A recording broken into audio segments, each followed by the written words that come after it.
एका अनाथ मुलाची आयुष्याशी दिलेली झुंज. काही मुलांच्या नशिबात बालपण नसतं, त्यांच्या हातात खेळणी नसतात, तर जबाबदाऱ्या असतात. छत्रपती संभाजीनगरमधील दत्तू अशोक जाधव वयाच्या अवघ्या 6व्या वर्षी आईवडिलांचं छत्र हरपलं. बालगृहात जाण्याशिवाय मार्ग उरला नाही.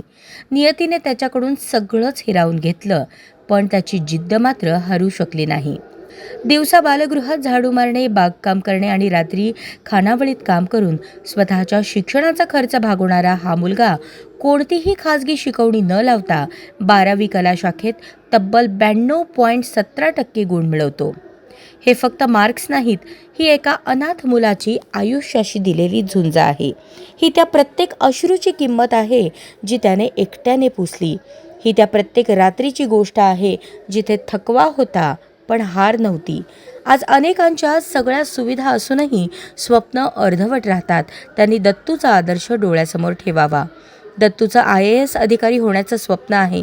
देव करो त्याचं हे स्वप्न नक्की पूर्ण हो, कारण अशा मुलांकडूनच समाजाला आशा मिळते.